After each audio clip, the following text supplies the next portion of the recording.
রোজ রোজ ভাত, ডাল, তরকারি, মাছ, মাংস এইসব খাবারগুলো খেতে ভালো লাগে না। মাঝে মাঝে খুব সিম্পল খাবারও খুব তৃপ্তি করে খাওয়া যায়। তাই আমি মাঝে মধ্যে কিছু বাটাবুটি বা কিছু ভর্তা বানিয়ে নিই। ডাল ভর্তা, আলু ভর্তা এগুলো তো মাঝে মধ্যেই বানিয়ে খাই ঘি ভাত দিয়ে, দারুণ লাগে। তবে আজকে সেসব করব না, আজকে করব কুমড়ো ভর্তা। কুমড়ো ভর্তাটাকে অবশ্যই আমি সেটা ভেজে করব। কুমড়ো ভেজে যে ভর্তা করব তার জন্য কি কি লাগবে এখানে সব জোগাড় করে নিয়েছি। তার জন্য দেখুন এখানে কুমড়োকে কেটে পিস পিস করে নিয়েছি, শুকনো লঙ্কা, গোটা গোটা রসুন আর পেঁয়াজ অল্প কুচি করে নিয়েছি। এবার একটা প্যান নিয়ে নিয়েছি, প্যানের মধ্যে তেল দিয়ে দিয়েছি, তেলটা গরম হতেই তার মধ্যে গোটা জিরে আর অল্প একটু হলুদ দিয়ে দিয়েছি। তার মধ্যে দিয়ে দিলাম এখানে কুমড়োগুলোকে একটু পারলে নুন হলুদ মাখিয়েও নিতে পারেন, আবার এমনিও ভেজে নিতে পারেন। এখানে কুমড়োগুলোকে আমি এপিট ওপিট করে ভালো করে বেশ লাল লাল করে ভেজে নেব, যাতে কুমড়োটা ভালো মতো সেদ্ধও হয়ে যায় আর একটা বেশ গায়ের মধ্যে ব্রাউন কালারও চলে আসে। এরকম হলে আরও ভালো লাগে, কারণ ক্যারামেলাইজ হয়ে গেলে দেখবেন আরও এটা মিষ্টি মিষ্টি সুন্দর খেতে লাগে। কুমড়োগুলো ভাজা হয়ে যেতেই একে একে কুমড়োগুলোকে সব তুলে নেব, একদম গলিয়ে দেবো না, জাস্ট এপিট ওপিট একটু লাল লাল হয়ে গেলে আর একটু সেদ্ধ হয়ে গেলেই তুলে নেব। এরপরে ওই তেলেই এখানে আমি কিছু ওই শুকনো লঙ্কাগুলোকে ভালো করে মুচমুচে করে ভেজে নেব।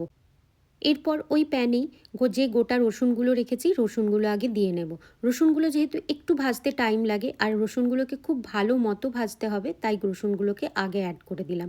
এপিট ওপিট করে ভালো করে রসুনগুলোকে কিছুটা ভেজে নিয়ে তার মধ্যে অ্যাড করে দিলাম কেটে রাখা পেঁয়াজ। পেঁয়াজ আর রসুন এবার একসাথেই ভাজতে থাকবো, কারণ রসুনটা এখনও ভাজতে বাকি আছে। তো পেঁয়াজ তো তাড়াতাড়ি ভাজা হয়ে যাবে। এখানে দেখুন লাল লাল করে পেঁয়াজটাকেও ভেজে নিয়েছি। এবারে রসুনও তুলে নিলাম, সাথে পেঁয়াজগুলোকেও ভালোভাবে ভাজা হয়ে গেছে যেহেতু, এগুলোকে তুলে নিলাম। এরপর বেশি ভাজলে এটা কিন্তু পুড়ে যাবে, যেহেতু কম তেলে ভাজছি তাই। ব্যাস সব কিছু ভাজা হয়ে গেছে, রেডি হয়ে গেছে। এখানে দেখুন শুকনো লঙ্কা, রসুন, পেঁয়াজ আর কুমড়ো একসাথে ভালো করে ভেজে নিয়েছি।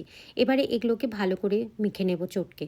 যেমন পেঁয়াজ, রসুন আর শুকনো লঙ্কাটাকে একটুখানি নুন দিয়ে আগে ভালো করে মেখে নেব, তারপরে এর মধ্যে কুমড়োটাকে মাখবো।